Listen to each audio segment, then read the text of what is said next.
Katatapos lamang ni Carlos Di Maculangan sa isang 10 araw na architectural retreat sa El Nido, kasama ang kanyang kerida. Hawak ang isang piniling bouquet ng mga rosas mula sa isang mamahaling flower shop. Umakyat siya sa hagdanan ng kanyang marangyang tahanan sa Dasmariñas Village. Dala ang bahagyang pagod sa biyahe at isang mababaw, inihandang pakiramdam ng pagkakasala na kanyang naensayo na. Bago tayo magsimula, huwag kalimutang mag-like, mag-share, at mag-subscribe. Gusto kong makita kung gaano kalayo ang mararating ng mga kwentong ito. Sabihin ninyo sa comments kung saang panig ng mundo kayo nanonood. Sa sandaling itinulak niya ang pinto at pumasok, handa na ang kanyang mga dahilan. Ito ay magiging karaniwang senaryo. Isang emergency sa isang bagong commercial na proyekto. Nakatali ang kanyang mga kamay. Wala siyang ibang pagpipilian kundi pahabain ang kanyang biyahe. Gayunpaman, ang sumalubong sa kanya ay hindi ang mukha ng kanyang asawa, napagod mula sa postpartum depression at ang umiiyak na bagong silang na anak. Ang sumalubong sa kanya ay ganap na katahimikan. Si Manang Lita, ang kasambahay, ay nakatayo sa sala, inilalagay ang mga huling gamit sa isang karton na kahon. Nang makita siya nitong bumalik, nanatiling kalmado ang mga mata nito, na parang isang malalim at payapang lawa. Mahinahon itong nagsalita, "Sir Carlos, nakabalik na po kayo." Umalis po si Ma'am Celeste kasama ang bata 2 linggo na ang nakalipas. Gumuho ang puso ni Carlos, na parang nahulog mula sa napakataas na lugar. Tila hinigop ang hangin mula sa kanyang mga baga. Ang mga rosas sa kanyang kamay ay naglalabas ng matamis na amoy na ngayon ay tila isang kakatuwang kabalintunaan. "Ano ang sinabi mo?" Halos maniwala siya na nagkamali siya ng dinig. Kumunot ang kanyang noo, at sa kanyang boses ay may tunog ng di matututulang autoridad na ginagamit niya sa kanyang kumpanya. Saan siya lumipat? Sa mga magulang niya? Marahang umiling si Manang Lita, tinutupi ang huling microfiber na tela at maingat na inilagay ito sa kanyang kariton ng paglilinis. "Hindi po, sir." Sabi po ni Ma'am Celeste, nakahanap na siya ng bagong lugar. Pinakiusapan niya po akong mag-general cleaning sa bahay. At pagkatapos nito, tapos na rin po ang trabaho ko dito. Nagkagulo ang isip ni Carlos. Si Celeste, ang kanyang asawa, ang babaeng laging mabait, masunurin, na tila nakadepende sa kanya, ay umalis ng walang anumang salita habang siya ay nasa isang business trip, wala pang 1 buwan matapos manganak. Ito ay lubos na hindi naaayon sa kanyang pagkatao. Tila ito isang katawa-tawang biro. Tumakbo siyang umakyat sa master's bedroom. Ang walk-in closet, na dating puno ng mga damit ni Celeste, at ang kanyang vanity table, na puno ng mga skincare products, ay ganap na walang laman. Tanging ang kanyang mga pasadyang suit at malinis na mga damit na pang-itaas ang nakasabit, na mukhang malungkot at halos nang iinis sa kanyang pagbabalik. Ang bahagyang amoy ng lavender na laging nakapalibot sa kanyang asawa ay naglaho. Pinalitan ito ng sterile na amoy ng mga panlinis. Tumakbo siya sa pasilyo patungo sa nursery. Ang marangyang designer na kuna na siya mismo ang pumili ay walang laman.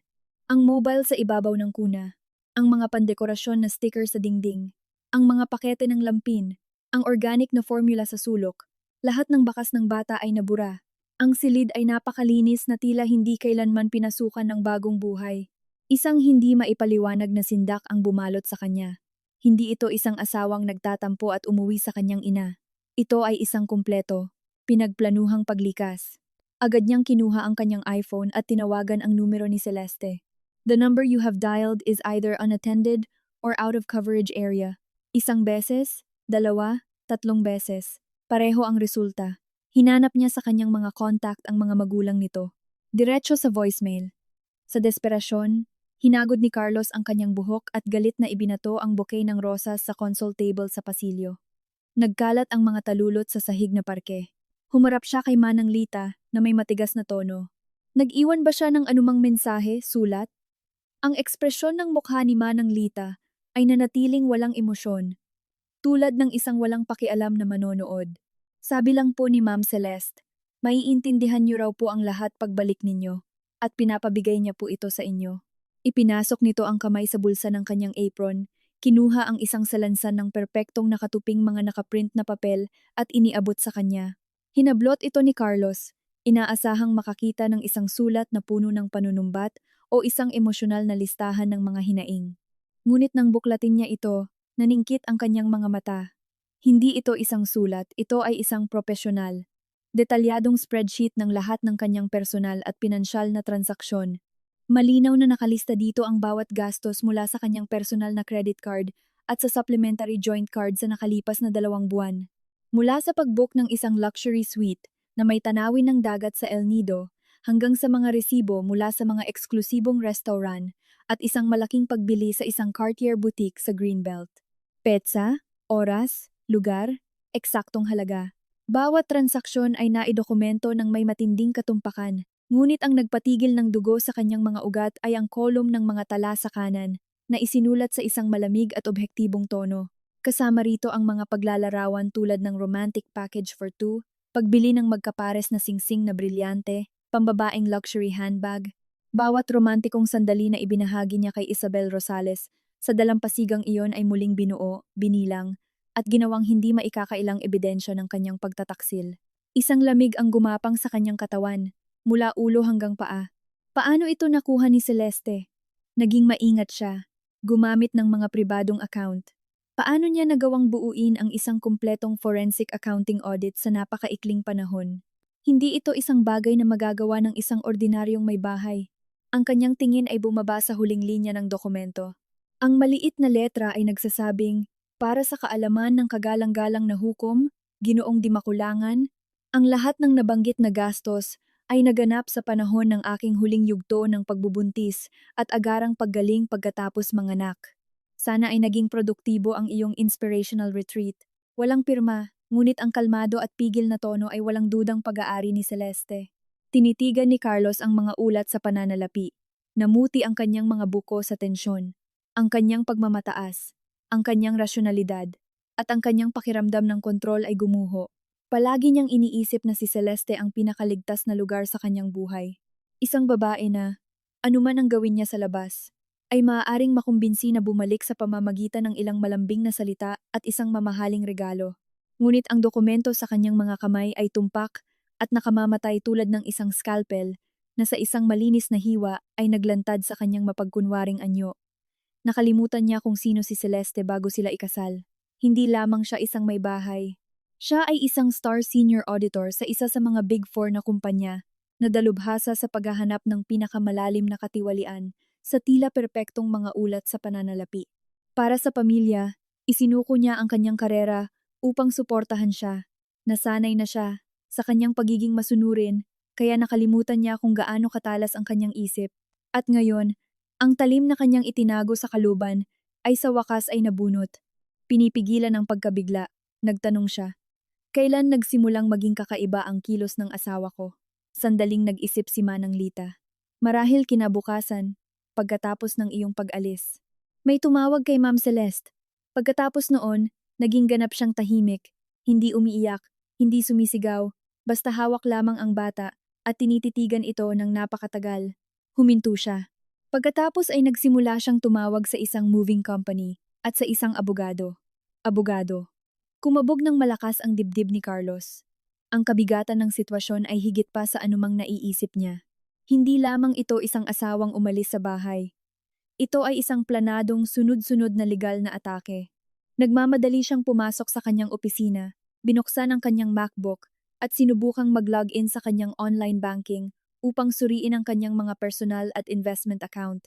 Ngunit pagkatapos ipasok ang password, isang pulang babala ang lumitaw sa screen. Ang iyong mga account ay ipinag-utos ng korte na i-freeze. Mangyaring makipag-ugnayan sa iyong bangko o kumonsulta sa iyong legal na tagapayo. Ipinag-utos ng korte na i-freeze. Ang mga salitang iyon ay bumagsak sa kanya na parang martilyo. Ang kanyang mga ari-arian, ang kanyang mga stock portfolio, ang kanyang mga investment fund. Ang lahat ng yaman na kanyang pinaghirapang ipunin ay sa isang iglap ay naging mga numero lamang na hindi maabot sa screen. Walang pahintulot ni Celeste, hindi siya makakagalaw ng kahit isang piso, kahit para magbayad ng hotel. Bumagsak siya sa kanyang leather na executive chair. Sa unang pagkakataon ay nakaramdam ng tunay na takot. Kaya niyang mabuhay ng walang lambing ni Celeste, ngunit hindi siya mabubuhay nang wala ang material na imperyo na kanyang kinasasandalan. Agad niyang tinawagan ang kanyang personal na abogado. Sa isang hininga ay ipinaliwanag ang sitwasyon. Ang abogado sa kabilang linya ay tahimik na nakinig ng matagal, at pagkatapos ay nagsalita sa isang seryosong tono, Kaloy. Ang sitwasyon ay malamang na mas malala kaysa sa iniisip mo. Kung ang abogado ng kabilang panig ay nakakuha ng utos mula sa hukom para sa isang preliminary attachment nang hindi mo nalalaman, nangangahulugan ito na nagpakita siya ng napakalakas na ebidensya. Karaniwan, nangangahulugan ito na naniniwala ang hukom na mayroong napipinto at malaking panganib na itatago mo, ililipat, o sasayangin ang conjugal property.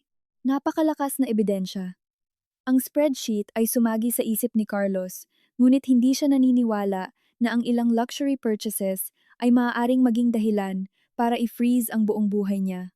Oo, nagpatuloy ang abogado. Halimbawa, ebidensya na naglipat ka ng malalaking halaga ng pera sa isang third party na walang direktang kaugnayan sa iyo o na ginamit mo ang pondo ng pamilya para bumili ng ari-arian, real estate, o mga mamahaling sasakyan para sa ibang tao. Kaloy, may ginawa ka bang ganito? Malamig na pawis ang lumabas sa kamay ni Carlos na humahawak sa telepono. Naisip niya si Isabel. Upang mapasaya ito, hindi lamang niya kinumpirma ang pag-upa nito sa isang marangyang apartment sa Rockwell, kundi binigyan din niya ito ng isang supplementary credit card para sa pang-araw-araw na gastos nito. At isang buwan lamang ang nakalipas, inilipat niya ang isang bonus sa proyekto na nagkakahalaga ng 5 milyong piso diretso sa account ni Isabel sa ilalim ng pagkukunwaring isang pautang. Palagi niyang iniisip na ang mga transaksyong ito ay hindi matutunton. Sa sandaling iyon, umilaw ang screen ng kanyang telepono na may mensahe mula sa isang hindi kilalang numero. Binuksan niya ito at halos tumigil ang kanyang puso. Ito ay isang litrato. Sa likuran ay ang steril na kapaligiran ng isang neonatal intensive care unit. Ang kanyang anak, ang maliit na buhay na iyon na ilang beses pa lamang niyang nakita, ay nakahiga sa isang incubator, konektado sa maraming monitor at intravenous tube. Ang kanyang munting mukha ay may nakababahalang dilaw na kulay. Sa ilalim ng larawan ay isang linya ng teksto. Habang nagpapakasaya ka sa araw at dalampasigan, ang anak mo ay lumalaban para sa kanyang buhay dito. Dahil sa matinding hemolytic jaundice. Sabi ng doktor, kung naidala ko siya kahit kalahating araw na huli, nagkaroon na sana siya ng permanenteng pinsala sa utak. Sa sandaling iyon, ang lahat ng kanyang galit, pagkalito, at sindak ay natabunan ng isang napakalaki at nakakasakal na alon ng pagkakasala. Bago ang kanyang biyahe, nabanggit ni Manang Lita na ang bata ay medyo madilaw, ngunit ang kanyang isip ay ganap na nakatuon sa kanyang tropikal na pagtakas. Binaliwala lamang niya ito, sinasabing, normal lang ang paninilaw sa mga bagong silang. Ilagay mo lang siya malapit sa bintana para masikatan ng araw, at inalis niya ang issue sa kanyang isipan. Hindi niya kailanman naisip na ang kanyang kapabayaan ay halos kumitil sa buhay ng kanyang anak. Tumayo siya, kinuha ang mga susi ng kanyang kotse, at nagmamadaling lumabas ng pinto. Wala na siyang pakialam sa pera o sa kumpanya. Gusto lamang niyang makita ang kanyang anak. Kailangan niyang makita si Celeste. Kailangan niyang magpaliwanag, humingi ng tawad, ayusin ang lahat. Ngunit nang makarating siya sa pasukan, hinarangan siya ni Manang Lita. Inabot nito sa kanya ang isang huling bagay. Ginoong Di Makulangan, pinapabigay po sa inyo ni Ma'am Celeste itong huling ebidensya. Ito ay isang eleganteng, silver na USB flash drive. Tiningnan ito ni Carlos, nararamdaman ang isang masamang pangitain na pumipiga sa kanyang dibdib. Sa nanginginig na mga kamay, isinaksak niya ito sa kanyang laptop at binuksan ang nag-iisang audio file. Isang pamilyar. Ngunit sa parehong oras ay dayuhang boses ang narinig mula sa mga speaker. Ito ay boses ni Isabel, puno ng pagmamataas, paglalandi, at probokasyon. Celeste, huwag mo akong intindihin ng mali. Mahal ka ni Kaloy, pero kailangan niya ako. Alam mo naman, isa siyang top-tier na arkitekto. Ang inspirasyon para sa kanya ay mas mahalaga kaysa sa sarili niyang buhay, at ako ang nagbibigay nito sa kanya. Huminto ito. Sinabi niya sa akin na ang pamumuhay kasama ka ay parang pagtingin sa isang lawa na hindi gumagalaw. Payapa, ngunit lubos na nakakabagot. Ako ang kislap na nagpapaliyab sa kanya muli. Sa likuran ay maririnig ang ingay na parang sa isang abalang kapihan. Malinaw na naiisip ni Carlos ang eksena. Si Isabel ay nakaupo sa tapat ni Celeste. Eleganteng hinahalo ang kanyang iced coffee. Binibigkas ang mga mapanirang salitang ito. Pagkatapos ay narinig ang boses ni Celeste, napakapantay, napakawalang emosyon, na nakakatakot. Kaya inutusan kanyang pumunta sa akin para sabihing tumabi ako. Hindi, malumanay na tumawa si Isabel. Si Kaloy ay napakasensitibo. Ayaw kanyang saktan, lalo na ngayon nakapapanganak mo pa lang. Umaasa lang siya na maiintindihan mo. Alam mo naman kung paano ang mga lalaki. Kailangan nila ng pagkakaiba-iba. Hindi ko sisirain ang pamilya mo. Gusto ko lang ang kanyang kumpanya paminsan-minsan, tulad nitong biyahe sa Palawan. Sinabi niya na ito ay para sa paghahanap ng inspirasyon, para sa kanyang bagong disenyo. At naniwala ka sa kanya? Oo, naging mas masakit ang kanyang tono. Tingnan mo ang sarili mo. Inaalagaan mo ang bahay na ito. Inaalagaan mo ang batang ito na hindi tumitigil sa pag-iyak. Ano ang nakukuha mo? Tanging ang kanyang mababaw na atensyon at paunti-unting oras. Samantala, wala akong kailangang gawin at nakukuha ko ang lahat ng kanyang pagkahumaling at kabutihang loob. Noong nakaraang linggo lang, naglipat siya sa akin ng 5 milyong piso. Sabi niya, panggastos lang daw. Celeste, sabihin mo sa akin, sino sa tingin mo ang tunay niyang pinapahalagahan? Biglang natapos ang recording. Nakatayo si Carlos na hindi gumagalaw, na parang tinamaan ng kidlat. Ang 5 milyon na inilipat niya kay Isabel ay mga dibidendo mula sa isa sa mga proyekto ng kanyang kumpanya. Sinabi niya kay Celeste na hindi pa nagbabayad ang kliyente ng huling bayarin. Inakala niyang ito ay isang hindi nakapipinsalang kasinungalingan. Hindi niya kailanman naisip na ito ang magiging punyal na itatarak ni Isabel sa puso ng kanyang asawa. Ngunit ang higit na ikinatakot niya ay nang makuha ang recording na ito, hindi umiyak si Celeste, hindi sumigaw, hindi gumawa ng eskandalo tulad ng gagawin ng isang ordinaryong babae. Hindi siya nagpakita ng kahit anong senyales ng pagkabagabag. Tahimik lamang siyang nangolekta ng ebidensya, nakipag-ugnayan sa pinakamahuhusay na abogado sa annulment, inorganisa ang lahat ng may kinalaman sa kanyang anak, at pagkatapos, sa sandaling siya ay pinakakumpiyansa at walang pakialam, ibinigay niya ang pinakamapanira at nakamamatay na suntok. Gaano niya ba talaga kakilala ang babaeng ito? Ang kanyang kalamigan, ang kanyang rasyonalidad, at ang kanyang katatagan ay parang isang higanteng lambat na dahan-dahang humihigpit sa kanyang leeg habang wala siyang kamalay-malay. Hindi na ito makayanan.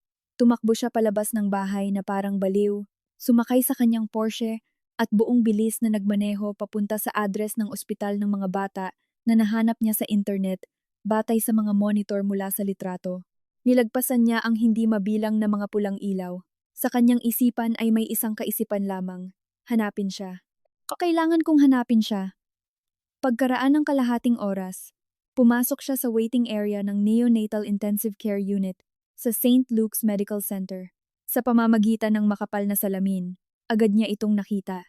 Si Celeste ay nakasuot ng simpleng puting button-down na shirt at asul na maong. Ang kanyang katawan, na mahina pa rin pagkatapos manganak, ay tila marupok, ngunit ang kanyang likod ay ganap na tuwid.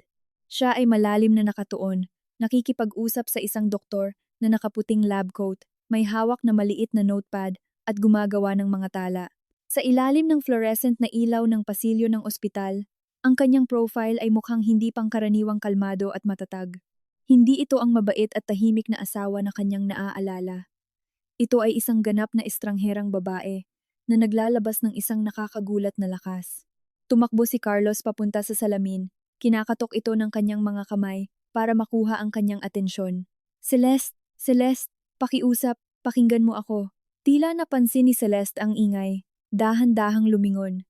Ang kanyang tingin ay tumagos sa salamin at tumigil sa desperadong mukha ni Carlos. Sa kanyang mga mata ay walang galit, walang sama ng loob, ni kahit katiting na emosyon. Mayroon lamang isang madilim, malalim, hindi maarok na kailaliman, para siyang tumitingin sa isang ganap na estranghero na walang kinalaman sa kanya. Tahimik siyang nagmasid sa kanya ng 2 segundo, at pagkatapos ay lumingon muli. Ipinagpatuloy ang kanyang pakikipag-usap sa doktor tungkol sa kalagayan ng kanyang anak, na para bang si Carlos ay hindi umiiral. Ang kumpleto at ganap na kawalang interes na ito ay mas desperado kaysa sa pinakamabangis na pag-aaway. Naramdaman ni Carlos na nawala ang lahat ng lakas sa kanyang katawan. Mahina siyang sumandal sa malamig na pader. Sa sandaling iyon, tumunog ang kanyang telepono. Ito ay ang kanyang abogadong si Atty. Mendoza. Sa tono ng matinding pag-aapurahan. Kaloy, ito ay isang sakuna. Kakatanggap ko lang ng karagdagang mosyon mula sa abogado ng kabilang panig. Ang iyong kasosyo, si Paulo Vargas, ay nagsumite lamang ng ebidensya sa korte sa ngalan ng kumpanya. Opisyal kanyang inaakusahan ng paglustay ng pondo ng korporasyon at paglabag sa mga tungkuling pidusyaryo. Paglustay ng pondo ng korporasyon. Naghuhumiyaw ang isip ni Carlos. Hindi niya maintindihan ang kahulugan ng mga salitang iyon. Siya at si Pau ay magkaibigan mula pa noong kolehiyo sa UP College of Architecture. Binuo nila ang kanilang architectural firm mula sa simula, higit sa 15 taon ng pagkakaibigan. Halos pamilya na sila. Paano siya maaaring akusahan ni Paulo? Imposible. Hinding-hindi gagawin ni Pau iyon. Kaloy, kumalma ka at makinig sa akin. Pinutol siya ni Atty. Mendoza nang may hindi pa naririnig na kabagsikan. Ang ebidensyang isinumite nila ay hindi maikakaila. Kasama rito ang mga bank statement na nagpapakita na pinikemo ang mga gastos sa proyekto at mga kontrata sa pagbili para ilihis ang pondo ng kumpanya sa iyong mga personal na account. Huminto siya bago magpatuloy. Ang pinakamalaking transaksyon ay ang 5 milyong piso na kamakailan mong inilipat sa isang ginang na nagngangalang Isabel Rosales. Sinasabi ng abogado ng kabilang panig na ang perang ito ay hindi personal na dibidendo, kundi mga pondong ninakaw mula sa budget ng isang kasalukuyang proyekto. Naramdaman ni Carlos na para siyang inilubog sa tubig na may yelo. Upang matugunan ang lumalaking gana ni Isabel sa marangyang pamumuhay, gumamit siya ng mga kaduda-dudang pakana sa accounting. Ginagamit ang kanyang posisyon para baguhin ang mga numero sa ilang proyekto. Inakala niyang ginawa niya ito ng walang kapintasan. Kumbinsido na kahit ang in-house accountant ng kumpanya ay hindi makakatuklas ng paglabag. Ngunit nakalimutan niya kung ano ang ginagawa ni Celeste bago sila ikasal. Siya ay isang auditor at isa sa mga pinakamahusay, dalubhasa sa pagtuklas ng mga pinakatagong irregularidad sa tila perpektong mga talaan. Pagkatapos nilang ikasal, voluntaryo siyang nagpasya na manatili sa likuran upang suportahan siya. At nasanay na siya sa kanyang tila pagiging masunurin, kaya nakalimutan niya ang kanyang makinang naisip. Ngayon, ang isip na iyon na nanahimik ay muling kumilos. Ngunit hindi maaaring hindi napansin ni Paulo ang mga talang ito. Bakit niya ito ginagawa ngayon? Bulong ni Carlos. Hindi matanggap ang pagtataksil ng kanyang matalik na kaibigan. Kaloy, iyon ang buong punto, sagot ni Ati Mendoza sa isang malungkot na tono. Ang hinala ko ay, ang asawa mo ay unang lumapit kay Paulo. Ipinakita niya sa kanya ang paunang ebidensya ng iyong paglustay. Bilang isang kasosyo, kung alam ito ni Paulo at hindi niya iniulat o mas masahol pa, pinagtakpan ito, haharap siya sa kriminal na pananagutan at pagkawala ng kanyang lisensya. Sa harap ng pangangailangang iligtas ang kumpanya at ang kanyang sariling kinabukasan, wala siyang pagpipilian. Ang asawa mo ay gumawa ng isang perpektong hakbang. Tinanggal niya ang iyong huling kaalyado. Nahulog ang telepono mula sa kamay ni Carlos at bumagsak sa sahig ng ospital. Basag ang screen. Sa wakas ay naunawaan niya ang plano ni Celeste. Hindi lamang niya gustong makipag-annulment, hindi lamang niya gustong hatiin ang ari-arian, ginamit niya ang kanyang profesional na karanasan para magsagawa ng isang tumpak at mapanirang legal na atake laban sa kanya. Una, ginamit niya ang mga bank statement at ang audio recording para patunayan ang pagtataksil at maling paggamit ng ari-arian ng pamilya na nagresulta sa pag-freeze ng kanyang mga personal na ari-arian. Pagkatapos, ginamit niya ang kanyang mga kasanayan sa pag-audit para ilantad ang kanyang corporate fraud at gawing akusador niya ang sarili niyang kasosyo, sinisira ang kanyang karera, at pangunahing pinagkukunan ng kita.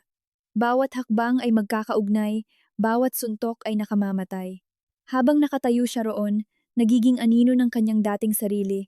Nag-vibrate ang kanyang Apple Watch. Si Isabelle Ito. Ang kanyang boses ay matinis, hysterical. Kaloy, bakit na-decline ang premium card ko? Nasa Louis Vuitton boutique ako sa Greenbelt. At sinabi ng cashier, insufficient funds, sa harap ng lahat. Naiisip mo ba kung gaano ka nakakahiya iyon? At yung 5 milyon na inilipat mo sa akin, tumawag lang sa akin ang bangko. Sabi nila, naka-freeze daw ang pera dahil sa isang investigasyon sa fraud. Ano ang nangyayari? Habang nakikinig sa kanyang mga reklamo, sa unang pagkakataon ay nakaramdam si Carlos ng malalim na pagkasuklam. Ang dating kaakit-akit sa kanya ay ngayon ay tunog na walang laman, mababaw, nakakainis. Lahat ng aking mga account ay na-freeze sa utos ng korte, sagot niya ng may pagod. May ilang segundo ng katahimikan, pagkatapos ay isang mas matinis na sigaw. Na-freeze? Paano yung renta ko at yung mga ipinangako mo sa akin sa susunod na buwan? Kaloy, sabi mo matagumpay at maimpluwensyang arkitekto ka. Paano mo hinayaang mangyari ito? Hindi makasagot si Carlos. Wala akong pakialam. Problema mo yan. Ayusin mo yan agad o tapos na tayo. Biglang naputol ang tawag. Tumingin si Carlos sa kanyang basag na telepono sa sahig at nagpakawala ng isang hungkag, mapait na tawa. Heto na ang kanyang inspirasyon. Sa sandaling hindi na niya kayang mag-alok ng pera, ang tanging natirang nagniningas ay siya mismo. Itaas niya ang kanyang tingin at muling tumingin sa salamin ng neonatal ward. Tapos na si Celeste sa pakikipag-usap sa doktor. Nakatayo siya sa tabi ng incubator. Pinagmamasdan ang kanyang anak ng may malalim na pagmamahal. Sa kanyang mukha ay walang bakas ng tagumpay, walang kasiyahan, walang pagnanais na maghiganti. Tanging isang payapang katahimikan na para bang natapos lamang niya ang isang mahirap ngunit kinakailangang gawain. Sa sandaling iyon, nag-vibrate ang telepono para sa trabaho sa bulsa ng kanyang jacket. Kinuha niya ito. Ito ay isang bagong email mula sa abogado ni Celeste. Paksa. Draft agreement sa kaso ng embezzlement laban kay G. Di Makulangan, C.D. Binuksan niya ito at mabilis na binasa ang nilalaman. Ang mga tuntunin ay malupit na simple. Papayag si Celeste na hindi magsampa ng karagdagang mga kasong sibil para sa maling paggamit ng ari-arian ng pamilya at hindi humingi ng pinakamataas na parusa sa prosesong kriminal. Sa kondisyon na papayag siya sa isang napakahigpit na kasunduan sa annulment, dapat niyang isuko ang 90% ng lahat ng conjugal property, kasama na ang bahay at lahat ng pamumuhunan. Ang kanyang bahagi sa architectural firm ay ililipat kay Celeste sa pinakamababang halaga bilang kabayaran sa mga ninakaw na pondo. Ang tanging bagay na mapapanatili niya ay ang kanyang sasakyan at isang pangunahing bank account. Bukod pa rito, kailangan niyang magbayad ng pinakamataas na sustento para sa bata hanggang sa kanyang 18 kaarawan. Hindi ito annulment. Ito ay isang pinansyal na pagbitay. Sa dulo ng liham ay isang mensahe na ipinasa ng abogado ni Celeste. Ginoong Di Makulangan, nais ipaliwanag ng aking kliyente na hindi siya kumikilos dahil sa paghihiganti, kundi para bawiin kung ano ang nararapat na sa kanya at sa kanyang anak. Kasama na ang lahat ng kinuha mo mula sa pamilyang ito at sa kumpanyang iyong itinatag. Mayroon kang 24 na oras para mag-isip. Kung tatanggi ka, haharap ka sa 2 malalaking paglilitis at hanggang 10 taon sa pambansang piitan. Tik-tok. Ang analog na orasan sa dingding ng ospital ay parang isang countdown sa kamatayan, walang awang tumatama sa na-torture ng mga nerbiyos ni Carlos. Itinaas niya ang kanyang tingin na may desperasyon, nakatingin sa silweta sa likod ng salamin. Alam niyang hindi ito isang hungkag na banta. Kung sinabi ni Celeste na gagawin niya ito, gagawin niya. Sa sandaling iyon, bumukas ang mga pinto ng neonatal ward na may mahinang sitsit. Dahan-dahang lumabas si Celeste, dumaan sa harap niya nang hindi man lang siya tinitingnan. Humabol si Carlos at hinawakan ang kanyang braso. Nanginginig ang kanyang boses sa pagsusumamo. Celeste, pakiusap, nagmamakaawa ako. Maaari ba tayong mag-usap para sa bata? Huminto si Celeste, dahan-dahang lumingon at sa unang pagkakataon ay diretsong tumingin sa kanyang mga mata. Malamig ang kanyang tingin na parang yelo. Binitawan niya ang bawat salita ng may ganap na kalinawan.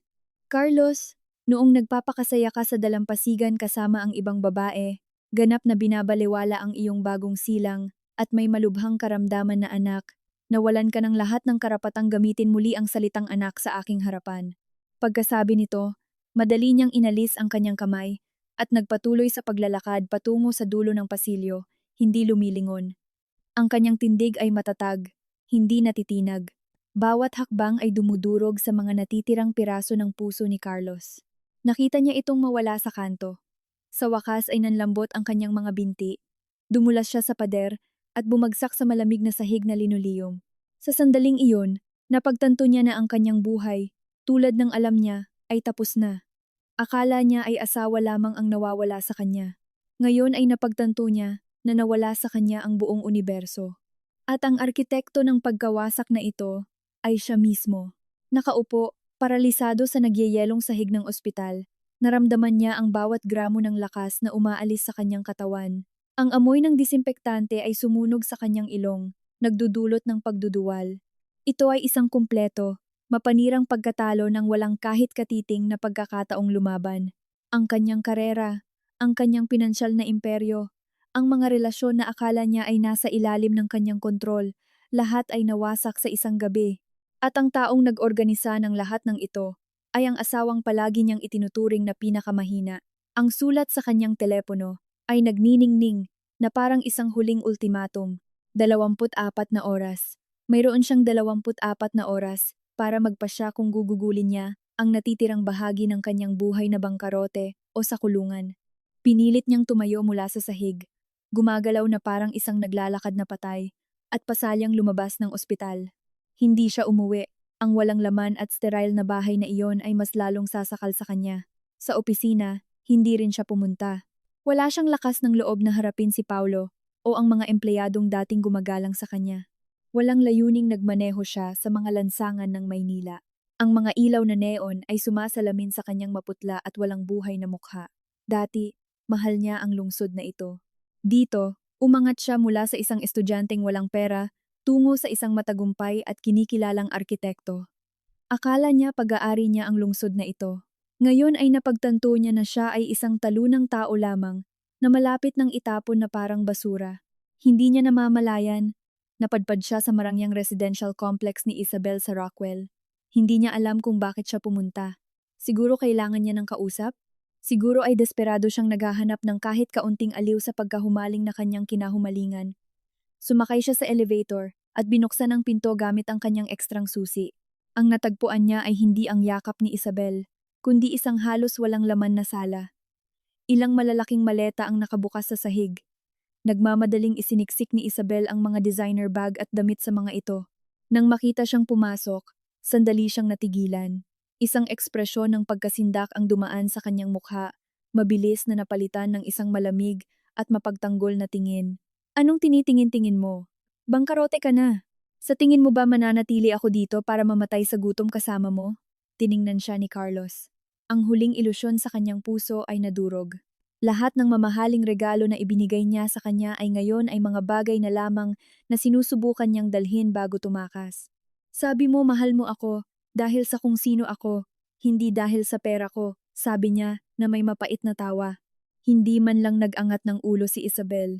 Inilalagay ang isang kwintas na brilyante sa isang kahon na pelus. Oo, minahal kita, pero hindi mababayaran ng pag-ibig ang upa. Ang kanyang tono ay mapanukso. Kaloy, huwag kang maging inosente.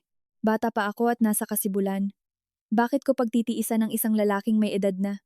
Gusto ko ng mas magandang buhay. Hindi mo na maibibigay sa akin iyon, kaya tapos na tayo. Ang kanyang mga salita ay parang mga laso na punyal. Tiyak na tumatama sa kanyang wasak ng puso. Bigla, lahat ay tila katawa-tawa sa kanya. Dahil sa babaeng ito, ipinagkanulo niya ang kanyang asawa, inabandona ang kanyang anak, at sinira ang sarili niyang karera. Ang 5 milyong inilipat ko sa iyo ay pera ng kumpanya. Maduming pera iyon. Kung gagamitin mo iyon, maaari kang ituring na kasabwat, sabi niya ng malamig. Agad na natigilan ang mga kamay ni Isabel. Namutla ang kanyang mukha. Mabilis niyang kinuha ang isang debit card mula sa kanyang pitaka at ibinato ito sa sahig sa paanan niya. Heto ang card mo. Ang PIN ay ang petsa ng iyong kapanganakan. Wala akong ginalaw ni isang sentimo mula sa transfer na iyon, kahit na biglang tumigil sa pagsasalita si Isabel dahil sa kaba. Huwag ka nang makipag-ugnayan sa akin. Bigla niyang isinara ang mga maleta at tumakbo palabas ng apartment. Iniwan siyang mag-isa sa imahe ng kanyang papalayong likod. Naiwan si Carlos na mag-isa sa walang laman at umaalingaw-ngaw na espasyong ito. Itinaas niya ang card mula sa sahig at nagpakawala ng mahinang tawa. Heto na ang pagkahumaling na isinakripisyo niya ang lahat. Mabilis na dumating at mas mabilis pang umalis, nag-iwan lamang ng abo. Muling nag-vibrate ang kanyang telepono. Ito ay ang kanyang abogado. Kaloy, nauubos na ang oras. Ano ang iyong desisyon? Kung magpapatuloy ang kaso at magsasampa ng opisyal na reklamo ang piskalya, tapos na ang lahat. Huminga ng malalim si Carlos. Tinitipon ang natitirang lakas. Sabihin mo sa abogado ng kabilang panig na sumasang-ayon ako. Pipirmahan ko. Sa sandaling tinanggap niya ang desisyon na iyon, naramdaman niya na para siyang iniwan ng kanyang kaluluwa. Talo siya at tinanggap niya ito. Marahil ang maiwang walang-wala ay ang pinakamagaan na presyo na maaari niyang bayaran para sa kanyang kahambugan at pagtataksil. Kinabukasan, sa tulong ni Atty. Mendoza, Pinirmahan ni Carlos ang nakakahiyang kasunduan sa annulment. Habang tinitingnan ang pagkatuyo ng kanyang tinta sa papel, naramdaman niya na ang unang kalahati ng kanyang buhay ay nagtapos sa isang kaawa-awa at trahedyang wakas. Paglabas sa opisina ng abogado, nabulag siya ng araw ng Maynila. Nakatayo siya sa bangketa, hindi alam kung saan pupunta. Nawalan siya ng bahay, karera, at yaman. Naisip niya ang bata na nasa ospital pa rin. Iyon ang kanyang kaisa-isang kadugo, ang kanyang huling koneksyon sa mundo. Itinulak ng isang hindi nakikitang puwersa, muli siyang nagmaneho papunta sa ospital. Ngunit sa pagkakataong ito, hindi siya pumunta sa neonatal ward, kundi sa medical records department. Gamit ang isang dating pabor mula sa isang kakilalang doktor, nagmakaawa siyang payagang tingnan ang medical chart ng kanyang anak. Nang hawakan niya ang makapal na folder at sinimulang buklatin ang mga pahina isa-isa, nagsimulang manginig ang kanyang mga kamay nang hindi mapigilan. Detalyadong inilarawan sa chart ang buong proseso mula sa pagsilang ng bata hanggang sa kanyang emergency hospitalization. Nabasa niya na sa ikatlong araw pagkatapos manganak, napansin ni Celeste ang abnormal na antas ng paninilaw at kumonsulta sa isang pediatrician. Inirekomenda ng doktor ang pagmamasid. Sa ikalimang araw, dahil sa pag-aalala, ipinagawa ni Celeste ng kumpletong blood test ang bata sa sarili niyang gastos. Ang mga resulta ay nagpakita ng mapanganib na mataas na antas ng hemolysis. Inirekomenda ng doktor ang agarang pagpapaospital, ngunit puno ang pediatric ward. Mula sa araw na iyon, araw-araw na nagbiyahe si Celeste sa pagitan ng bahay at ospital, karga ang bata, sinusubaybayan ang antas ng bilirubin at naghihintay na mabakante ang isang kama. Ito ang mga mismong araw na siya ay nasa Palawan kasama si Isabel, umiinom ng mga cocktail na may tanawin ng dagat. Sa ikasampung araw, biglang lumala ang kalagayan ng bata. Ang antas ng paninilaw ay tumaas sa mga kritikal na antas. Nagdesisyon si Celeste sa loob ng ilang segundo. Pumirma siya ng pahintulot para sa emergency intervention at dinala ang bata sa neonatal intensive care unit. Malinaw ang mga tala ng attending physician. Ang pasyente ay dumating sa tamang oras. Ang pagkaantala ng ilang oras pa ay magdudulot ng bilirubin encephalopathy na magdudulot ng permanenteng pinsala sa neurological. At sa mga linya para sa pirma ng ama o tagapag-alaga, ang pangalan ni Celeste ay paulit-ulit na lumitaw ng mag-isa. Ang isang mapilit, desperadong linya na nakalaan para sa ama ay nanatiling ganap na walang laman. Patuloy na binuklat ni Carlos ang mga pahina, at ang mga luhang kanyang pinipigilan ay sa wakas ay bumuhos, dumadaloy sa kanyang mukha. Palagi niyang iniisip na ang paghihiganti ni Celeste ay dulot ng sakit ng isang nilokong babae. Ngayon ay napagtanto niya na ang tunay na punto ng walang pagbabalik ay hindi ang kanyang pagtataksil, kundi ang kanyang ganap na kawalang pakialam sa buhay ng kanyang anak. Habang siya ay nag-iisang tumatakbo sa mga pasilyo ng ospital, kumakapit sa kanyang anak na nasa bingit ng buhay at kamatayan, pumipirma ng mga dokumento na maaaring magpasya sa kanyang kapalaran, siya ay libu-libong kilometro ang layo, nanliligaw sa ibang babae. Ang malalim at nakakadurog na sakit na ito ang nagpatigas sa kanyang puso. Pasalyang lumabas siya sa archives na may kaguluhan sa kanyang isipan, at doon, sa dulo ng pasilyo, nakita niya ito. Karga ni Celeste ang kalalabas lang na bata, nakabalot sa isang malambot na kumot, payapang natutulog. Mukhang pagod si Celeste, ngunit ang kanyang mukha ay nagliliwanag ng bagong kapayapaan, isang payapang katahimikan. Instinktibong humakbang si Carlos. Gusto niyang lumapit, gustong makita ang kanyang anak, gustong sabihing labis siyang nagsisisi. Ngunit sa mismong sandaling iyon, isang eleganteng, kagalang-galang na lalaki ang lumapit sa kanya. Natural niyang kinuha ang bata sa isang braso, habang ang isa ay marahang sumuporta sa siko ni Celeste. Agad siyang nakilala ni Carlos. Ito ay si Dr. Andres de Leon, isang kilalang pediatrician, espesyalista, at dating kaklase ni Celeste sa universidad. Tiningnan ni Andres nang may pagmamahal ang bata, pagkatapos ay itinaas ang kanyang tingin kay Celeste at mahinang sinabi, "Celeste, tapos na ang pinakamasama. Mula ngayon, ako na ang bahala sa inyo." Tumingin si Celeste sa kanya at ngumiti. Isang tapat, mainit na ngiti na hindi na nakita ni Carlos sa loob ng maraming taon. Ito ay isang ngiti na puno ng pasasalamat, tiwala, ginhawa, isang uri ng kapayapaan na hindi niya kailanman naibigay sa kanya. Sa sandaling iyon, natigilan si Carlos. Naramdaman niyang siya ang pinakamalaking katatawanan sa mundo. Akala niya lahat ng ito ay gawa lamang ni Celeste, isang malamig, makinang na estratehiya na isinagawa ng mag-isa. Ngunit ngayon ay napagtanto niya na may buong kwento sa likod nito. Akala niya nag-iisa si Celeste sa digmaan, ngunit sa pinakamadilim na sandali, sino ang nasa tabi niya? Sino ang nag-alok sa kanya ng suportang medikal, gabay, at tulong? Isang nakakatakot na kaisipan ang nagsimulang lumaki sa kanyang isipan. Paano kung ang perpektong kontra-ataking ito ay hindi lamang ideya ni Celeste? Ang kaisipang ito ay pumulupot sa kanyang dibdib na parang isang makamandag na baging sinasakal siya. Nakatayo siyang hindi gumagalaw. Pinapanood si Celeste at si Dr. De Leon na magkasamang lumabas ng ospital at sumakay sa isang itim na Range Rover na nakaparada sa pasukan. Gumagalaw sila na may pagkakatugma ng isang tunay na pamilya. Naging blanko ang isip ni Carlos. Naalala niya si Andres De Leon. Noong mga panahong nag-aaral si Celeste sa unibersidad, halatang may gusto ito sa kanya. Ngunit nakuha siya ni Carlos sa pamamagitan ng pagpupursige at pangako ng isang marangyang buhay. Akala niya si Andres ay naiwan na sa nakaraan. Hindi niya kailanman naisip na sa sandaling pinabayaan niya ng husto si Celeste, babalik ang taong ito sa kanyang buhay bilang kanyang tagapagtanggol. Sa pag-uugnay ng mga katotohanan, lahat ay nagsimulang magkatugma. Paano nagawang matukoy ni Celeste nang napakabilis ang kabigatan ng paninilaw ng bata at humingi ng agarang tulong dahil isang espesyalista ang nagpapayo sa kanya?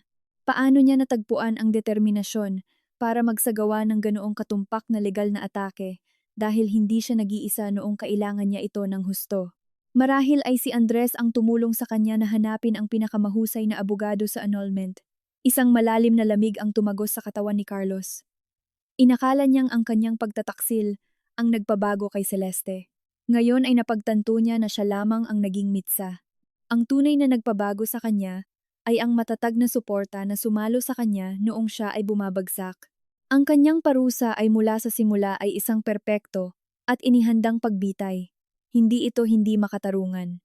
Pinanood niya ang pagkawala ng itim na sasakyan sa daloy ng trapiko. Naramdaman niyang siya ay ipinatapon mula sa mundo. Nawala sa kanya ang lahat ng inakala niyang sa kanya. At si Celeste, sa pag-alis sa kanya, ay malinaw na nakahanap ng mas mabuti. Ang mga sumunod na araw ay isang tunay na purgatorio para kay Carlos. Lumipat siya mula sa milyon-milyong halaga ng mansyon na sumisimbolo sa kanyang tagumpay sa isang maliit na studio apartment sa Quezon City na may upa na 25 piso kada buwan. Salamat sa pag-urong ng kanyang bahagi at pagbabalik ng pondo. Nagpa siya si Paulo na huwag magsampa ng kasong kriminal para sa paglustay. Ngunit ang kanyang reputasyon sa mundo ng arkitektura sa Maynila ay ganap na nawasak. Walang kagalang-galang na firm ang gustong makipag-ugnayan sa kanya. Napilitan siyang ibenta ang kanyang Porsche at nabuhay sa kakaunting ipon na natira sa kanya. Sinubukan niyang kumuha ng mga independiyenteng proyekto, ngunit ang mga mayayamang kliyente na dating humahanga sa kanya ay umiiwas na ngayon. Bumagsak siya mula sa pinakatuktok patungo sa putik at natikman ang tunay na lasa. Nang kawalang interes ng tao, naglaho si Isabel na walang bakas. Ang kanyang mga kaibigan ay tumigil sa pagsagot sa kanyang mga tawag. Nagsimula siyang magdusa sa talamak na hindi pagkakatulog. Paulit-ulit na umiikot sa kanyang isipan ang mga alaala. Naalala niya kung paano niya unang nakita si Celeste na nakaputing blusa, tahimik na nagbabasa sa library. Naalala niya ang kanyang mga mata na puno ng luha sa kanilang kasal. Naalala niya ang buntis na si Celeste, naghahanda ng makakain para sa kanya sa kusina sa gabi. Ang mga sandaling ito, na dati niyang itinuturing na simple, kahit nakakabagot, ay ngayon ay mga hindi mabibiling alaala na hindi na niya maibabalik. Sa wakas ay napagtanto niya na ang sinira niya ay hindi isang maliit na bagay. Ito ang pinakamahalagang bagay na mayroon siya. Nagsimula siyang mangulila sa kanyang anak na may pisikal na sakit, sa maliit na buhay na iyon na halos hindi niya nahawakan. Ayon sa kasunduan sa annulment, walang palya siyang nagbabayad ng sustento bawat buwan, ngunit walang ideya kung kumusta na ang bata. Lumalaki ba siya ng maayos? Ngumingiti na ba? Ilang beses siyang nagpunta sa lugar kung saan nakatira ang mga magulang ni Celeste, pumarada sa malayo, umaasang makita siya kahit sandali, ngunit hindi niya ito nagawa. Tila inaasahan ni Celeste ang bawat galaw niya. Pinananatili ang bata na ganap na hindi niya maabot. Hanggang isang araw, 3 buwan ang makalipas, nakatanggap siya ng isang hindi inaasahang tawag. Si Paolo ito. Kakaiba ang kanyang boses, isang halo ng pagkailang at awa. Kaloy, nasaan ka? Pwede ba tayong magkita? Sandaling nag-atubili si Carlos, ngunit pumayag. Nagkita sila sa isang hindi kapansin-pansing kapihan. Mukhang mas matanda si Paulo, mas pagod. Pinagtimpla niya siya ng isang tasa ng kape at matagal na nanahimik bago nagsalita. Ang kumpanya ay nasa ilalim na ngayon ng kumpletong kontrol ni Celeste. Nagdala siya ng isang profesional na management team at sa totoo lang, mas mahusay itong tumatakbo kaysa noong tayo ang namamahala.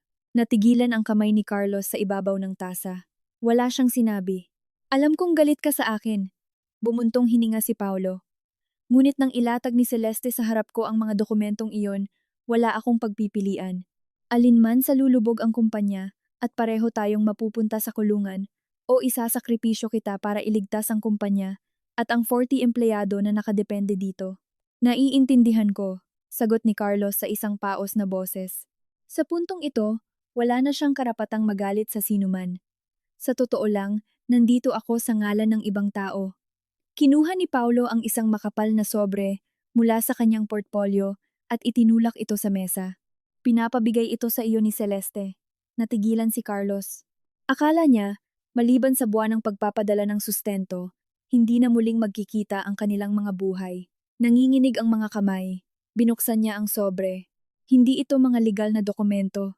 Ito ay isang salansan ng mga litrato ng kanyang anak. May mga profesional na kuha ng unang taon ng buhay ng bata. Ang bata, na nakasuot ng maliit na suit, ay nakangiti na may maningning na kagalakan, gumagapang sa damuhan. Ang kanyang matatabang kamay ay humahawak sa damo. At sa isang partikular na litrato, ang bata ay nasa isang stroller, habang si Celeste, na nakaupo sa tabi, ay tinitingnan siya ng may ganap na maliwanag na pag-ibig. Bawat larawan ay nagdodokumento sa paglaki ng bata at sa kaligayahan ni Celeste bilang isang ina. Sa ilalim ng salansan ay isang maliit na card. Sa eleganteng sulat kamay ni Celeste ay nakasulat, "Okay na okay siya. Sana ay makapagsimula ka rin ng bagong buhay." Bumagsak ang luha ni Carlos sa mesa. Ang salansan ng mga litratong ito ang naging tanging malamlam na liwanag sa kanyang madilim na mundo. Maingat niya itong iningatan at tinitingnan gabi-gabi. Ang makita ang inosenteng ngiti ng kanyang anak ay tila bahagyang nagpapagaan sa sakit na dala niya sa kanyang dibdib. Ang mensahe ni Celeste, na sana ay makapagsimula ka rin ng bagong buhay, ay isang malayong pagpapala at isang huling paalam. Napagtanto niya na ganap na niyang iniwan ang nakaraan at nagsimula ng bagong yugto kasama ang kanyang anak, at na siya rin ay dapat bumangon mula sa mga guho na siya mismo ang lumikha. Tumigil siya sa paghahangad ng imposible, isinuko ang ideya ng isang maluwalhating pagbabalik, inilibing ang ego ng isang matagumpay na arkitekto, at muling tumayo sa lupa. Nagtrabaho siya sa isang maliit na kumpanya ng pagkukumpuni sa labas ng Metro Manila, nagsimula bilang isang assistant draftsman. Hindi alam ng kanyang mga kasamahan ang kanyang nakaraan. Nakikita lamang nila ang isang lalaking nasa katanghalian ng buhay, na hindi pinalad. Araw-araw, gumuguhit siya ng mga pangunahing plano, bumibisita sa maalikabok na mga residential site, kumukuha ng mga sukat, at sinusubaybayan ang pag-install ng kuryente at pagtutubero. Mahirap ang trabaho, at ang sahod ay isang bahagi lamang ng dati niyang ginagastos sa isang hapunan. Ngunit sa unang pagkakataon sa kanyang buhay, naramdaman niya ang koneksyon sa katotohanan. Tuwing gabi, pag-uwi sa kanyang maliit na apartment, nagluluto siya ng simpleng bagay, at pagkatapos ay binubuksan ang mga libro sa arkitektura, muling pinag-aaralan ang mga pangunahing kaalaman na dati niyang minamaliit. Natuklasan niya na, sa pag-alis ng mababaw na estetika, mga mapagpanggap na ideya at pagbabalik sa mga pangunahing kaalaman sa paglikha ng ligtas, komportable at functional na mga espasyo, muli niyang natuklasan ang pag-ibig sa disenyo. Tumigil siya sa paghahabol sa mga kapansin-pansing harapan, nagsimulang mag-focus sa mga eco-friendly na materyales, sa lohika ng mga espasyo, sa kung ang taas ba ng countertop ay talagang komportable para sa nagluluto. Ang kanyang mga proyekto ay hindi na para sa pagpapakain ng kanyang ego. Ito ay para sa pagsisilbi sa mga tao. 6 na buwan ang makalipas, nakatanggap ang kumpanya ng isang komplikadong proyekto. Bumili ang isang kliyente ng isang bahay na may magulong layout, puno ng mga load-bearing wall at may napakasamang natural na ilaw. Ilang designer ang nabigo sa paghahanap ng isang praktikal na solusyon. Desperado na ang project manager. Tahimik na kinuha ni Carlos ang mga blueprint at pinag-aralan ng mga ito sa loob ng 3 araw. Sa ikatlong araw, nagpakita siya ng isang kumpletong proyekto ng muling pagpaplano. Hindi niya iminungkahi na gibain ang bahay. Sa halip, sa pamamagitan ng matalinong paggamit ng mga salamin, muling pagsasaayos ng mga hindi nagdadala ng bigat na pader at tumpak na disenyo ng ilaw, nagawa niyang i-maximize ang espasyo at liwanag. Bawat detalye ay sinusuportahan ng mahigpit na mga kalkulasyon sa istruktura at mga teknikal na pagtutukoy. Ito ay isang solid, propesyonal, walang kapintasang trabaho. Agad na inaprubahan ng kliyente ang proyekto. Ang proyektong ito ay ginawa siyang isang pangunahing tauhan sa maliit na kumpanya. Nagsimulang ipagkatiwala sa kanya ng kanyang hepe ang mas mahahalagang gawain. Unti-unti, nagsimulang maging matatag ang kanyang buhay. Patuloy siyang nagbabayad ng sustento sa unang araw ng bawat buwan. Ngunit hindi kailanman sinubukang makialam sa buhay ni Celeste. Alam niyang ang pananatili sa malayo ay ang tanging tamang bagay na magagawa niya para sa kanila. Mabilis na lumipas ang 2 taon. Si Carlos ay ngayon ang nangungunang designer ng kumpanya. Hindi na siya naghahanap ng pagkilala. Nakatuon lamang siya sa kanyang trabaho. Ang kanyang mga proyekto ay nagsimulang magkaroon ng reputasyon sa mga kliyente bilang functional, propesyonal, at malalim na makatao. Isang araw, habang nagtatrabaho siya sa kanyang opisina, tumawag ang sekretarya sa kanyang internal na numero. Ginoong Di Makulangan, may bisita po kayo, si Dr. Andres De Leon. Sandaling tumigil ang puso ni Carlos. Lumabas siya sa reception area at binuksan ang pinto ng meeting room. Naroon ang taong hindi niya kailanman malilimutan. Mukhang pareho pa rin si Andres tulad ng 2 taon na ang nakalipas. Kagalang-galang, kalmado, payapa. Nang makita siya, tumayo ito at magalang na inilahad ang kanyang kamay. Carlos, kumusta? Pasensya na kung dumating ako ng walang abiso. Sana hindi ako nakakaabala. Matigas na kinamayan siya ni Carlos habang ang kanyang isip ay napupuno ng mga pagdududa. Dr. De Leon, ano ang nagdala sa iyo dito? Si Celeste. Gusto kanyang makita. Diretsong sagot nito. Nagulat na tumingala si Carlos. Gusto siyang makita ni Celeste. Okay lang ba sila ni Leo? Agad niyang tanong. Pareho silang okay na okay, sagot ni Andres nang may tapat ng ngiti. Huminto siya bago magpatuloy. Carlos, alam kong maaaring nagkaroon ka ng maling mga ideya tungkol sa aking papel sa nakaraan, kaya gusto kong linawin ito bago mo siya makita. Noong nalaman ni Celeste ang tungkol sa pagtataksil at si Leo ay nasa ICU, naroon ako para suportahan siya. Ngunit lahat ng ginawa niya, ang audit, ang legal na estratehiya, ay desisyon niya. Nag-alok lamang ako ng tulong medikal para kay Leo at suporta bilang isang kaibigan. Mas malakas at mas malaya siya kaysa sa inaakala mo. Nanahimik si Carlos, kaya ang kanyang paranoia ay walang iba kundi isang projection ng kanyang sariling pagkakasala. Dahil kaya niyang manloko, ipinapalagay niyang lahat ay nagsasabwatan. Gusto kanyang makita ngayon dahil may mahalagang desisyon na nangangailangan ng iyong pahintulot, seryosong idinagdag ni Andres. Nanikip ang dibdib ni Carlos. Si Leo ba iyon? May sakit ba siya? Hindi, huwag kang mag-alala, sagot ni Andres. Si Leo ay ganap na malusog. Huminto siya sandali. Ito ay tungkol sa ibang bagay. Magpapakasal kami ni Celeste. Pagkatapos ng kasal, gusto kong bigyan si Leo ng isang kumpleto at buong pamilya. Gusto ko siyang ampunin ng opisyal. Ang salitang ampunin ay tumama kay Carlos na parang isang wrecking ball. Alam niya ang batas. Kung papayag siya sa pag-aampon ng stepfather, ang kanyang mga karapatan bilang magulang ay permanenteng wawakasan. Sa legal na paraan, siya ay magiging isang ganap na estranghero sa sarili niyang anak. Upang maging balido ang proseso ng pag-aampon, hinihiling ng korte ang voluntaryong pagtalikod sa mga karapatan bilang magulang ng biolohikal na ama, nagpatuloy si Andres. Pumayag na si Celeste.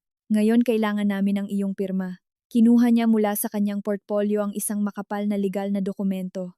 Pahintulot para sa pag-aampon at pagwawakas ng mga karapatan bilang magulang. Tiningnan ni Carlos ang papel. Nanginginig ng husto ang kanyang mga kamay.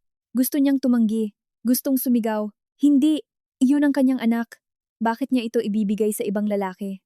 Ngunit sa anong karapatan siya maaaring tumanggi? Sa loob ng nakaraang 2 taon, si Andres ang nasa tabi. Nakita ni Andres ang unang mga hakbang ni Leo, narinig ang kanyang unang mga salita. Kapag nilalagnat si Leo sa gitna ng gabi, si Andres ang humahawak sa kanya sa emergency room. At siya, ano ang ginawa niya? Si Carlos, ang biolohikal na ama, maliban sa malamig na automatikong mga bank transfer, ano ang naiambag niya? Wala man lang siyang karapatang kargahin ang sarili niyang anak. Tila naramdaman ni Andres ang kanyang pagdurusa. Mahinahon siyang nagsalita. Carlos, alam kong tila malupit ito, ngunit isipin mo si Leo, mahigit 2 taon na siya. Nagsisimula na siyang umunawa sa mundo. Malapit na siyang pumasok sa kindergarten at magtatanong kung bakit ang mga tatay ng ibang bata ay nasa bahay, habang ang kanyang tatay ay nasa ilang litrato lamang. Huminto siya. Gusto ko siyang ampunin hindi para may kunin sa'yo, kundi para bigyan siya ng isang buong pagkabata na walang kalituhan at stigma. Magkakaroon siya ng isang ina na labis siyang mahal at isang ama na ituturing siyang parang tunay na anak. Lalaki siya sa isang tahanan na puno ng pag-ibig. Huminga siya ng malalim bago magpatuloy. At hindi namin siya pagsisinungalingan. Kapag sapat na ang kanyang gulang, malalaman niya ang katotohanan. Malalaman niya na mayroon siyang biolohikal na ama na sapat na nagmamahal sa kanya para gawin ang pinakamahirap na desisyon. At sa araw na iyon, kung gusto kanyang hanapin, iyon ang kanyang magiging desisyon. Ang mga salita ni Andres ay tapat. Walang pagmamataas, walang panggigipit. Lahat ay umiikot sa kapakanan ng bata. Kung ikukumpara dito, ang pagkakabit ni Carlos ay tila makasarili at walang laman. Ipinikit niya ang kanyang mga mata sa sakit. Alam niyang tama si Andres. Ang isang matatag na tahanan na may pag-ibig ay kinakailangan para sa pag-unlad ng isang bata at hindi na niya maiaalok iyon. Sa anong karapatan niya hahadlangan ng iba na gawin ito? Masyado na siyang maraming sinira. Hindi niya maaaring hayaan ang kanyang ego na sirain din ang kinabukasan ng kanyang anak. Kailangan ko siyang makita, sabi niya sa nanginginig na boses. Gusto kong marinig ito mula sa kanya. Tumango si Andres nang may pangunawa. Siyempre, hinihintay ka niya sa kapihan sa ibaba. Inayos ni Carlos ang kuwelyo ng kanyang damit, huminga ng malalim, at lumabas ng silid. Bawat hakbang ay parang paglalakad sa salamin. Sa kapihan, nakaupo si Celeste sa tabi ng bintana. Lumipas ang 2 taon, at sa parehong oras ay tila pareho pa rin siya. Mayroon siyang maikli, eleganteng at professional na gupit at isang perpektong blazer.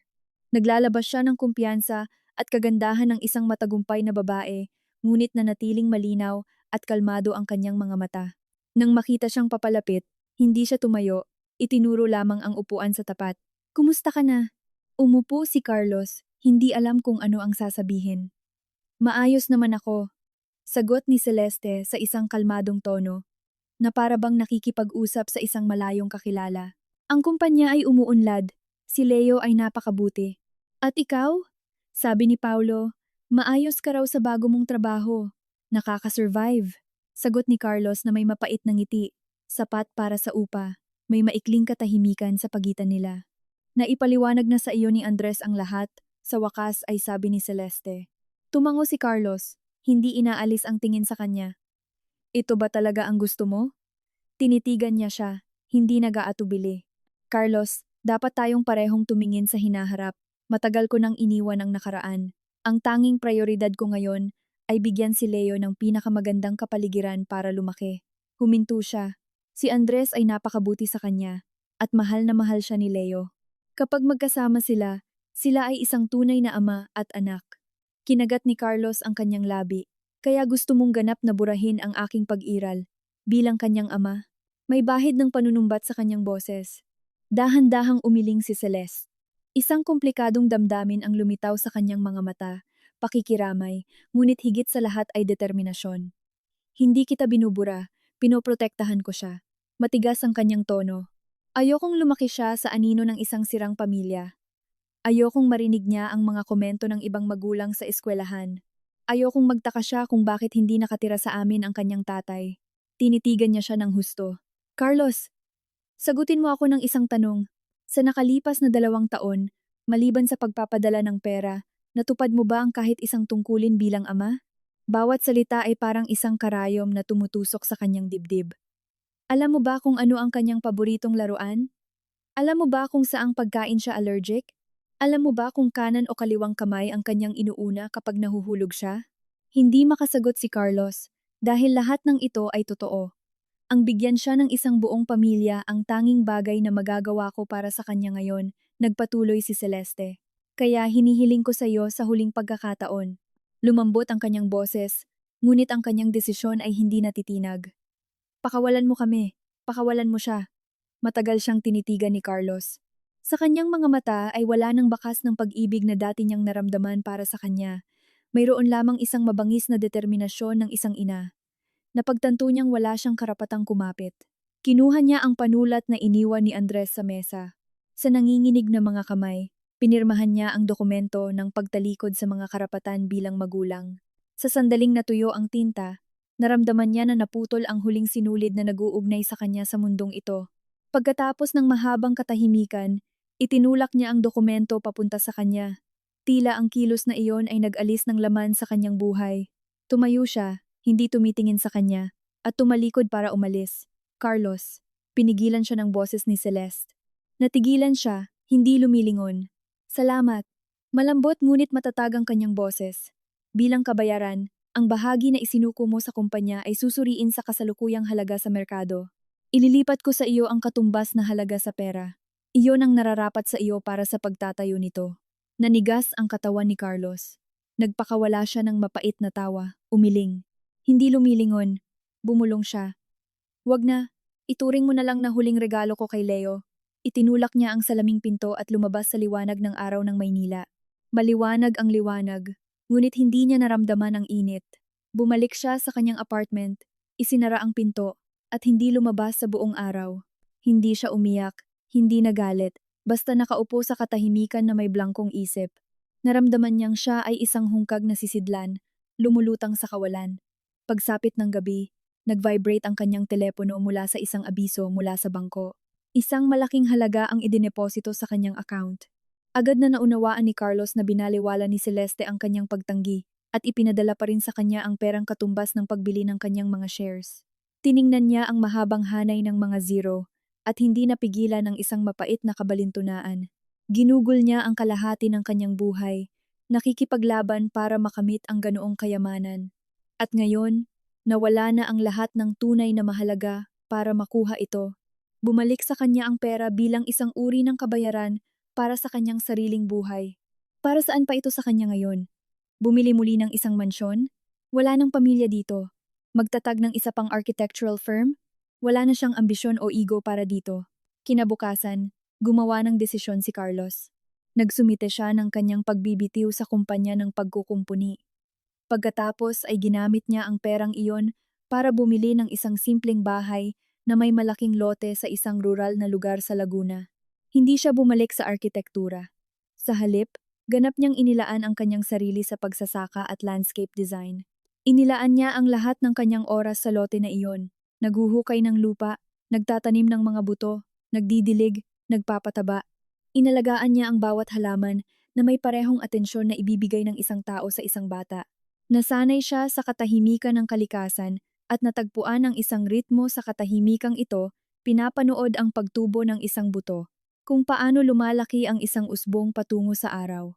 Ang kanyang isip, na dati ay hindi mapakali at magulo, ay nagsimulang magkaroon ng kapayapaan. Tumigil siya sa pagbabasa ng mga balita sa pananalapi, tumigil sa pagsubaybay sa industriya, pinutol ang lahat ng koneksyon sa kanyang nakaraang buhay. Namuhay siya na parang isang modernong ermitanyo. Itinago niya ang kahon ng mga litrato ni Leo at ang kopya ng dokumento kung saan tinalikuran niya ang kanyang mga karapatan bilang magulang at isinara ito sa isang drawer. Paulit-ulit niyang sinasabi sa sarili na ang kabanatang ito ng kanyang buhay ay ganap ng sarado. Ang hindi niya alam, habang nakakahanap siya ng kapayapaan sa pagsasaka, tinutupad ni Celeste ang kanyang sariling mga pangako. Hindi nagmadali si Celeste na magpakasal kay Andres. Pagkatapos makuha ang pirma ni Carlos, ginamit niya ang eksaktong perang tinanggihan niya para magtatag ng isang non-profit na organisasyon.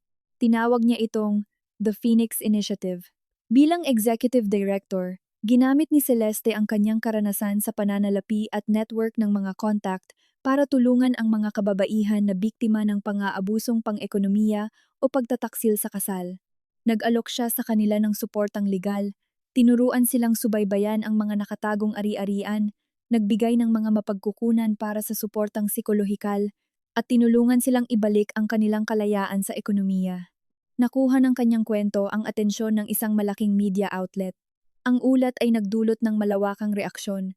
Libo-libong tao ang naantig sa kanyang lakas, kanyang talino, kanyang pakikiramay. Nagsimulang makatanggap ng malalaking donasyon ang The Phoenix Initiative, na tumutulong sa libo-libong kababaihan sa buong bansa. Si Celeste ay naging isang simbolo ng pagbibigay kapangyarihan. Hindi na siya asawa ng kung sino o ina ng kung sino. Siya ay si Celeste na lamang, malaya, malakas, makinang. Walang alam si Carlos tungkol dito. Ganap niyang ihiwalay ang sarili sa mundo. Hanggang isang araw, isang taon ang makalipas. Habang bumibili ng pataba para sa mga rosas sa isang nursery, may isang bagay na nakakuha ng kanyang atensyon. Sa isang estante ng mga magasin, nakita niya ang isang pabalat. Ito ay isang malaking magasin. At sa pabalat ay si Celeste, nakatayo sa harap ng headquarters ng kanyang foundation, nakangiti na may kahanga-hangang kumpiyansa. Sa tabi niya, bahagyang nasa likuran, si Dr. Andres de Leon, na may pagmamalaking nakatingin sa kanya, hawak ang kamay ng isang batang lalaki, si Leo.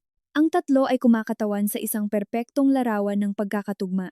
Ang pamagat ay nagsasabing, mula sa pagtataksil tungo sa lakas, paano ginawang pag-asa para sa libo-libo ni Celeste Di Maculangan ang kanyang pinakamadilim na oras. Matagal na nakatayo si Carlos, pagkatapos ay kinuha ang magasin at sinimulang basahin ang panayam. Binasa niya ang tungkol sa foundation, tungkol sa mga kababaihan na natulungan, tungkol sa kanyang pilosopiya ng kalayaan at pagbawi. Isang parirala ang namumukod tangi sa lahat. Hindi ko siya kinamumuhian.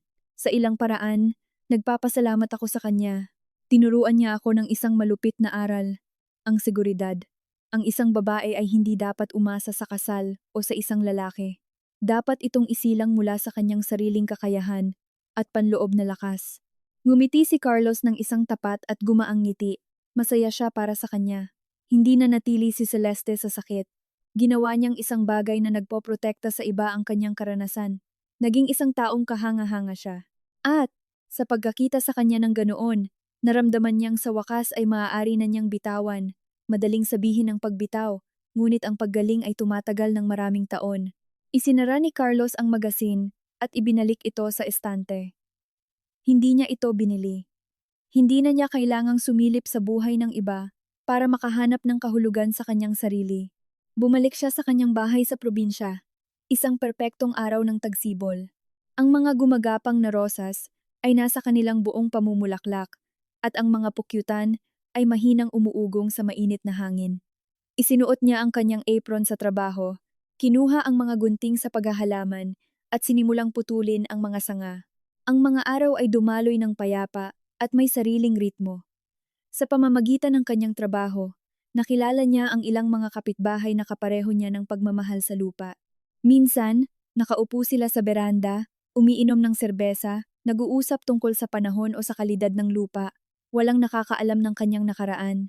Para sa kanila, siya ay isang tahimik na tao lamang na may espesyal na talento sa paghahalaman. Minsan sa madaling araw, binubuksan niya ang drawer at tinitingnan ang mga litrato. Siguradong lumaki na ang kanyang anak. Sa kanyang imahinasyon, hindi na siya isang sanggol. Ang kanyang mukha ay nagiging mas payat. Ang kanyang katawan ay nagbabago. Nagtataka siya. Gusto ba niya ng football o basketball? Nahihirapan ba siya sa eskwelahan? Ngunit hindi niya kailanman sinubukang alamin. Alam niyang nawala na sa kanya ang karapatang iyon. Ang tahimik na pananabik na ito ang kanyang parusa, at sa parehong oras ay ang tanging koneksyon na natitira sa kanya sa nawalang pag-ibig. Lumipas ang 10 taon, si Carlos ay 50 na ngayon. Ang araw at pisikal na pagtatrabaho ay nag-iwan ng marka sa kanyang mukha at ang kanyang buhok ay naging ganap na puti. Ngunit ang kanyang mga mata ay mas malinaw at mas kalmado. Ang kanyang maliit na negosyo sa landscape design ay naging napakatanyag sa rehiyon. Ang kanyang mga hybrid na rosas ay pinahahalagahan sa mga lokal na bilog ng paghahalaman. Hindi siya nag-asawa. Namuhay siya ng tahimik, mag-isa, kasama ang mga halaman, ang pagbabago ng mga panahon. Isang ordinaryong Martes ng hapon, nasa harap na hardin siya, nagdidilig ng mga bagong tanim na hydrangea. Biglang tumunog ang kampanilya sa tarangkahan. Nagulat siyang tumingala. Bihira siyang tumanggap ng mga bisita sa oras na iyon. Pinunasan niya ang kanyang mga kamay sa pantalon, lumapit sa pasukan, Nang buksan niya ang tarangkahan, nakita niya ang isang batang lalaki na mga 12 o 13 taong gulang. Nakasuot siya ng simpleng, maayos na plansadong damit, isang backpack na tela. Ang kanyang mga katangian ay hindi maipagkakaila. Kamukha niya si Carlos, ngunit ang kanyang presensya ay ganap na naiiba. Ang kanyang mga mata ay maliwanag, may tiwala at sumasalamin sa kapayapaan at kumpiyansa ng isang taong lumaki sa isang tahanan na puno ng pag-ibig. Agad siyang nakilala ni Carlos, kahit na nakita lamang niya siyang maliit sa mga litrato. Nagsimulang kumabog ng malakas ang kanyang puso, nanigas ang kanyang mga kamay sa hose ng hardin at wala siyang magawa dito. Paumanhin po, kayo po ba si Ginoong Carlos Di Maculangan? Tanong ng bata. Malinaw ang kanyang boses, bagaman may bahagyang kaba. Binuksan ni Carlos ang kanyang bibig, ngunit nanuyo ang kanyang lalamunan. Hindi siya makagawa ng anumang tunog, tumango lamang ng matatag. Ako po si Leo de Leon. Well, sa legal na paraan, Leo de Leon. Pero alam kong ipinanganak ako bilang Leo Di Maculangan. Diretsong tumingin sa kanya ang bata na may bukas at kalmadong ekspresyon. Ang aking ina ay si Celeste. Isang malakas na paninikip ang pumuno sa mga mata ni Carlos. Gusto niyang sabihin ang 1,000 bagay, ngunit hindi niya magawa. Maaari ba akong pumasok at umupo sandali? Tanong ni Leo. Itinuturo ang namumulaklak na hardin sa likod niya. Oo, syempre, pasok ka. Pakiusap. Nagawang sabihin ni Carlos. Mabilis na tumabi. Pumasok si Leo sa hardin at may tunay na paghanga na tumingin sa paligid. Huminto siya sa harap ng isang rosas na may malalim na lilang kulay. Wow! Ang ganda nila! Ito ay isang Rhapsody in Blue na uri. Sabi ng tatay ko, mahirap alagaan ang mga ito. Nagulat si Carlos. Marunong ka sa mga rosas? Mahilig mag-garden ang tatay ko. Minsan tinutulungan ko siya. Sagot ni Leo ng may ngiti. Ang tatay na tinutukoy niya ay, syempre, si Dr. Andres de Leon. Isang bahagyang sakit ang tumagos sa dibdib ni Carlos, ngunit mabilis na napalitan ng isang kakaibang pakiramdam ng pasasalamat. Umupo sila sa mga silyang yantok sa beranda. Pinagtimpla siya ni Carlos ng isang baso ng homemade na iced tea. Paano mo ako nahanap? Sa wakas ay tanong niya. Binigay sa akin ni Mama ang address. Sagot ni Leo, uminom. Sa totoo lang, alam ko po ang tungkol sa inyo. Hindi kailanman nagtago ng anumang bagay sa akin ang aking mga magulang. Ikinuwento nila sa akin ang buong istorya noong sapat na ang aking gulang para maunawaan ito. Ipinakita nila sa akin ang iyong mga litrato. Huminto siya sandali. Ngayon, dumating ako sa sarili kong desisyon. Gusto ko lang personal na makilala ang aking biolohikal na ama. Nagsalita siya ng may kamangha-manghang pagiging matanda. Walang galit, walang sama ng loob. Tiningnan ni Carlos ang binatang nasa harapan niya. Malusog, matalino, magalang, at puno ng kabaitan. Sa sandaling iyon, ang huling bakas ng kapaitan na natitira sa kanyang puso ay naglaho. Ganap niyang naunawaan na si Celeste at si Andres ay nagbigay sa batang ito ng buhay na hindi niya kailanman maiaalok. Ang pagpirma sa mga papel na iyon 10 taon na, ang nakalipas ay ang pinakamagandang desisyon sa kanyang buhay. Galit ka ba sa akin? Tanong ni Carlos sa nanginginig na boses. Umiling si Leo. Ipinaliwanag sa akin ni Mama na komplikado ang relasyon ng mga matatanda, na hindi lahat ay itim o puti. Sinabi niya na nakagawa ka ng isang napakaseryosong pagkakamali. Ngunit ang mga tao ay maaaring magkamali. Ang mahalaga ay matuto. Tiningnan niya siya ng may kapayapaan. Sinabi rin niya na huwag kong hahayaang tukuyin ng sama ng loob kung sino ako. Huminto siya bago magpatuloy at pinapasabi niya sa inyo ang isang bagay. Sabi niya, sana ay maayos kayo at ang pag-alam na nakahanap kayo ng isang payapang buhay ay nagpapasaya sa kanya. Hindi na napigilan ni Carlos. Bumuhos ang luha sa kanyang mukha, binabakat ang mga kunot na iniwan ng mga taon. Sa buong panahong ito, alam ni Celeste ang tungkol sa kanya. Hindi para manmanan, hindi para hiyain, kundi para lamang umasa na isang araw ay makakamit niya ang kapayapaan. Hindi niya gustong burahin siya sa mundo. Gusto lamang niyang gumaling siya. Ako? Sinubukan niyang magsalita, sinasakal ng luha. Gusto niyang sabihing patawad. Ngunit alam niyang hindi sapat ang mga salitang iyon. Binuksan ni Leo ang kanyang backpack at kinuha ang isang maliit na gasgas na kahon na pelus. Inabot niya ito sa kanya. Sabi ni Mama, dapat ko raw itong ibigay sa iyo. Sabi niya, ito raw ang bagay na hindi mo kailanman gustong kunin. Nanginginig ang mga kamay. Binuksan ito ni Carlos. Sa loob ay isang lumang Omega na relo. Ito ang relong ibinigay sa kanya ni Celeste maraming taon na ang nakalipas, mula sa kanyang unang malaking bonus noong nagtatrabaho bilang isang auditor. Isinuot niya ito sandali, hanggang sa ang pera at ego ay nag-udyok sa kanya na palitan ito ng isang mapagpasyang Rolex. Hindi niya alam na itinago niya ito sa buong panahong ito. Sa likod, nakaukit sa bakal, ay ang mga salitang, "Naway maging makabuluhan at payapa ang iyong buhay." Hawak ni Carlos ang relo, at naramdaman niyang hawak niya ang buong unang kalahati ng kanyang buhay. Sa wakas, ay bumigay na siya. Tinakpan niya ang kanyang mukha ng kanyang mga kamay, at umiyak, tulad ng isang bata, isang malalim na pag-iyak, tulad ng pag-iyak ng isang taong nawala sa loob ng maraming taon, at sa wakas ay natagpuan ng daan. Walang sinabi si Leo, basta nakaupo sa tabi, tahimik na sinasamahan siya. Pagkaraan ng ilang sandali, tumayo siya, inayos ang isang paso na inilipat ng hangin, at maingat na inalis ang lupa. Ginugol nila ang buong gabi sa berandang iyon. Nag-usap ang mag-ama ng ilang oras tungkol sa mga halaman, tungkol sa eskwela, tungkol sa hinaharap. Ibinahagi ni Carlos ang mga aral na kanyang natutunan, walang itinatago. Umaasa siyang magsisilbing babala ang kanyang mga pagkakamali sa landas ni Leo. Nang magsimulang lumubog ang araw, kinukulayan ang langit ng kulay kahel at lila. Tumayo si Leo. "Maaari ba akong bumisita muli minsan?" Tanong niya. Inaayos ang kanyang backpack. Tuwang-tuwa na tumango si Carlos. Nakangiti sa gitna ng luha. "Oo, kung kailan mo gusto. Laging bukas ang pintong ito." Habang pinapanood ang paglayo ng bata sa daan ng graba, naramdaman ni Carlos ang isang malalim na kapayapaan na hindi pa niya naramdaman dati.